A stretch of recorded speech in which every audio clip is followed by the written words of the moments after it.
Okay, sketch exponential functions. So, in the book this would be 13C, however I find the book for 13C to be terrible, so we're going to switch over to a worksheet that I've got, which is labelled 11.4. Be careful, it's not the 11.3 one, which we'll use later. So, we're actually doing 11.4. But we need to know what these things are, how they look, all that good stuff. So, nice basic function, y equals 2 to the power of x. Okay, we haven't done this before, we don't know what it looks like, so we're going to do some thinking. Alright, when in doubt, start throwing numbers at it. Easiest number, 0. 2 to the 0, 2 to the power of 0, that should be 1. So we should go through 0, 1. Next easiest would be 1. 2 to the power of 1, that's 2. Cool, 2 to the 2, that'd be 4. Brilliant. Alright, if I chuck in 3, 2 to the 3 is 8, I'm way off here somewhere. Okay, so this thing's getting bigger and bigger. What happens on the other side? Chuck in negative 1. 2 to the negative 1, that'd be a half. So that's down there. 2 to the negative 2 would be a quarter. And 2 to the negative 3 would be an eighth. Okay, hopefully at this point it's pretty obvious to see what the pattern is. This thing's going to get bigger and bigger and bigger going that way, and smaller and smaller and smaller going this way. So we get something like that. Beautiful. Okay, great. Well, what happens as we go further and further to the right goes off to infinity. Fine, goes faster and faster. What happens as we go off to the left? Well, it's getting smaller and smaller. Will this thing ever hit 0 though? So if we think about it, I'm halving every time I go down. Well, if I'm just halving everything, if I just keep halving, I'm never going to hit 0 because nothing halved is 0 other than 0. So it'll just get infinitesimally small. So we've got an asymptote going on. So a whole lot of dots. I'm going to do this underneath the axis, even though technically it's on the axis, because I don't want to mess up my textures. Okay, fine. Well, that gives us 2 to the x. Okay, what happens if we change the base? So now I'm going to do 4 to the x. Okay, well, start on the easiest point, 0. 4 to the 0, that's still 1, so we're still running through there. 4 to the 1 is 4, that's way up here. 4 to the 2 would be 16, so it's even higher up. 4 to the neg 1 would be a quarter, so that's down there. 4 to the neg 2, negative 1/16 rather. And similar pattern. So, we get something like that. Cool, alright, so what did changing the base do? Well, as the base gets bigger, this thing starts to get closer and closer to that y-axis. It gets steeper and steeper and steeper. And it gets closer and closer to 0. But both of them never actually reach 0. So even though the purple one's getting closer faster, still doesn't reach it anyway. They're both asymptotic. Beautiful. Okay, so that's the basic shapes that we need. Okay, fine. Well, something that I would have you note, by the way.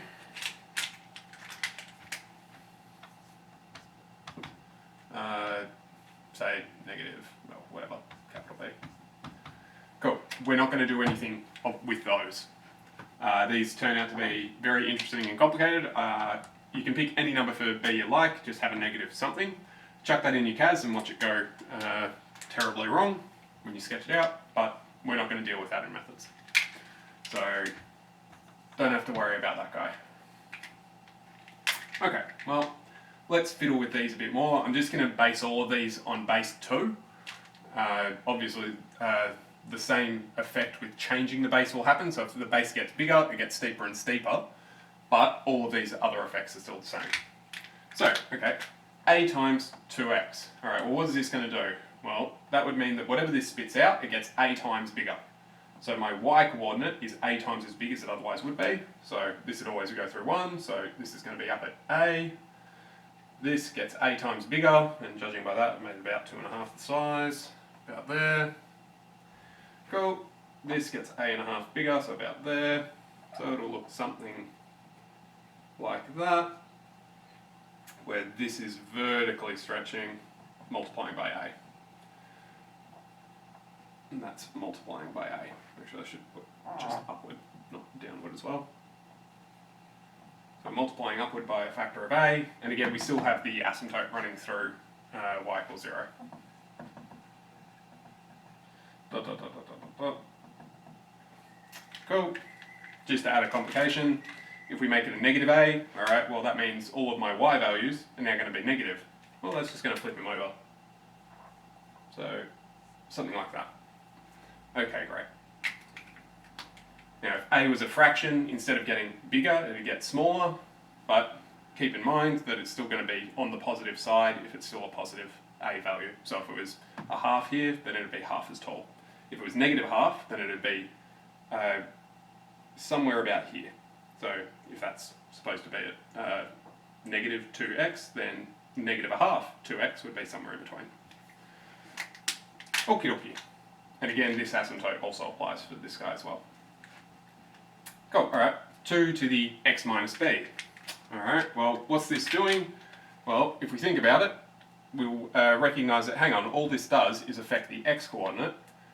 It's telling us, just like when we did polynomials and some other functions as well, x minus b like this means we're shifting in the horizontal direction. If it's minus b, then we're going in the positive direction by b. So this will shift across by b. So we end up with something like that.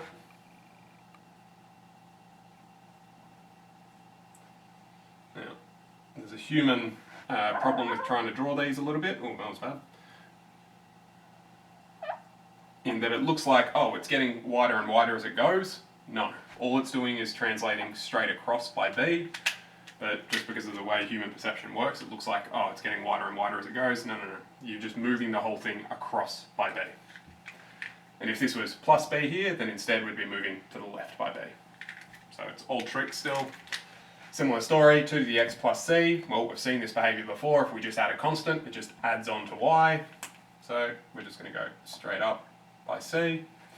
And so we need to get that gap about there, that gap about there, that gap about there. And again, because of human perception, it looks like the gap gets skinnier and skinnier, but it's not. It's the same vertical distance the whole way through. One other thing that we've got to move now, this asymptote actually moved up. So that asymptote has now moved. Beautiful. Here, asymptote didn't move. Here, asymptote didn't move. So we'll keep that as asymptote y equals 0. Here it's actually changed, asymptote y equals c. Cool. Alright, what if we multiply the x? Alright, well, we've done a bit of trig stuff now, so hopefully you can have it as a guess.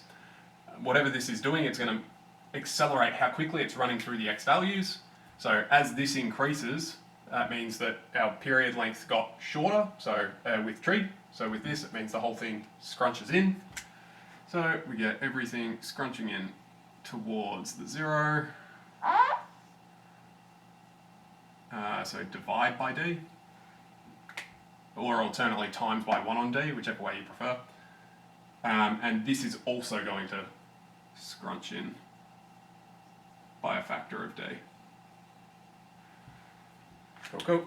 So it's all going towards x equals 0 line by a factor of d. Similar story, if we've got negative d, then everything flips the x values, because now we've got negative x values, so everything flips around. Something like that. Cool. Now that orange and purple is supposed to be perfectly symmetric, but I'm human, not going to draw perfectly. Cool, so those are each of our individual transformations. Remember, these guys are called translations, these guys are called the dilations, and these guys are called reflections. Okay, well, what happens if we throw this all in at once? There's several ways that you can think this through. What I'm going to recommend to you is that you do your dilations first and your reflections, and then do your translations after that. Cool, okay, so what's A going to do? Alright, I start with my basic 2 to the x curve, so that basic, my basic b to the x. It's easiest to pick a base and then generalise from there, since we know that they're all going to be positive anyway in methods. Okay, so I've got my basic curve. What does A do? Well, A makes it stretch upward. Okay, great, so we've dilated everything in the y direction. Next would be D, okay, that makes everything squish inward. Okay, so now I'm a bit steeper again, but that's fine. So I'm still running through. Notice I haven't moved from here in the x direction, but when I multiplied by A, it moved up by a factor of A. So my y coordinate is now 0A. and then everything else has just become steep around that. Great. My translation of b, okay, that I've got minus b, so I'll shift off to the right, and then at the end plus c, so I'm going to shift up by c. Okay, so what happened? Originally I started at 0, 1, that's gone up to a, so I've got 0a. D made everything steeper, but it doesn't affect that y-intercept. It's then moved across by b, and then up by another c. Beautiful. So we've got all that. Asymptote moved up to c, the others don't affect the asymptote, and that's that. The only other thing we should label is that y-intercept. If there was an x-intercept, obviously we'd label that as well, but in this case we're always above, so it doesn't exist in this one.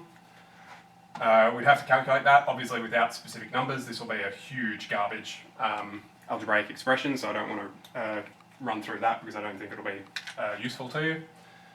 This point though commonly will come up in answers in the back of books, so I'll run through that now. Why do they specifically have this point? It's the point that originally was the y-intercept on whatever your basic base to the power of x was. It's where did that point go? So in our case, it multiplied by a, so it went up to 0a, then it moved across by b, so now it's ba, and then it moved up by c, so now it's ba plus c.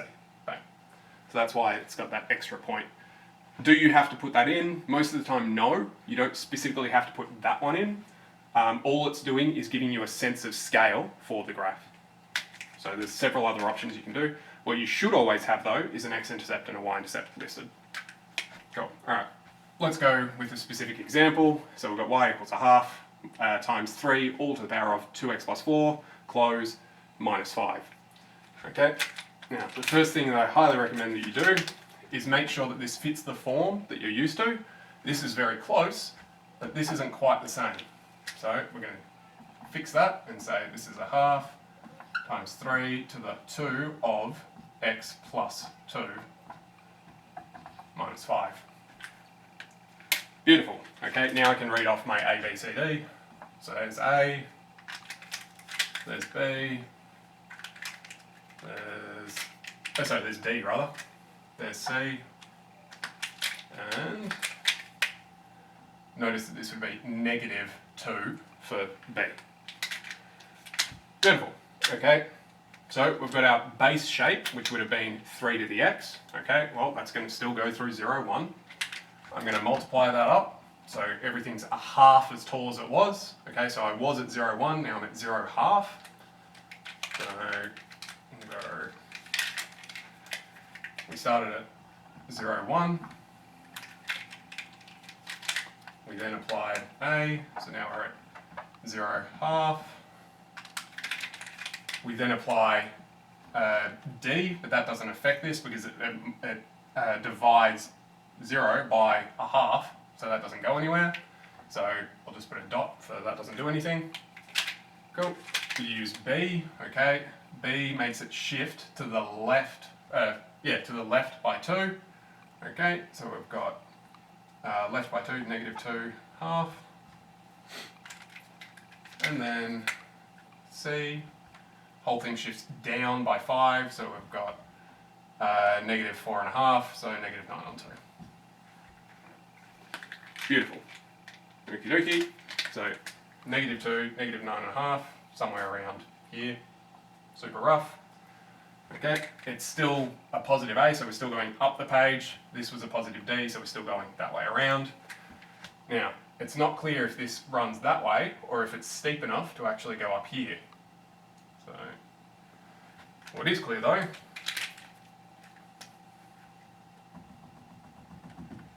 our asymptote should be just minus C. So, y equals negative 5, that'd be the asymptote. Down there is a half, yes. Cool.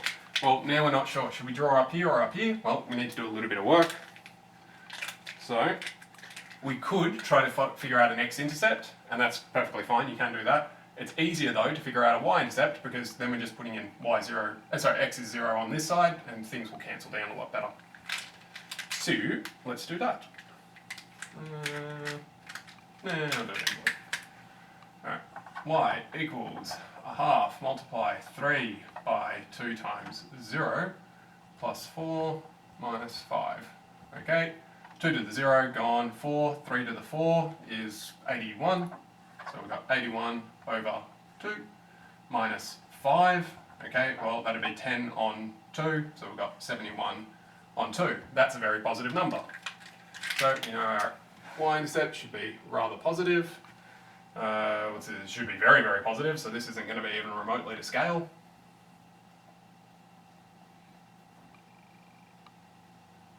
Something like that. There we go. So, we've got this point is 0, what was it, 71 on 2. This point from here, we figured it out before and I've already forgotten what it was. So where are we? We're gone across by 2, yes. Went, so negative 2. And then we were at 1, we multiplied by half, so we're at a half. Minus 5 is minus 4. Oh, I've already put it there. Already done this work. Beautiful. So we've got a scaling point, and we've got our asymptote, and we've got our y-intercept. We should try to figure out our x-intercept. Technically, we haven't run through logs this year yet, but the basic gist is as follows. We want our y to equal 0, so we need a half by 3, 2 to the x, plus 4, minus 5. Reorganize, we'll get 5 multiplied by that half. Actually, I'm going to run out of space. So 5 multiplied by half, when I move those two across, all of this equals 3 to that power. So I need log base 3 of this will equal 2x plus 4. Therefore, x will equal whatever this is. So what am I doing? This over this, yep, okay. Log base 3 of 5 on 2 minus 4, all divided by 2. Now, is that a nice number? No, not at all. But that happens a lot of the time when you're dealing with exponentials and logs. You'll get terrible numbers, but the point is we can write them as an expression. There are other ways of writing it as well, but that'll do for now. We'll deal with this a bit more next week. For now, I'm more worried about can you get the general shape of it and list off y-intercepts and asymptotes. X-intercepts I'm not overly concerned with right now. Cool, so that's not 13C, it's 11.4 is what I actually want you to do. Sketching exponentials, if you've got any troubles, do let me know. Otherwise, cheerio.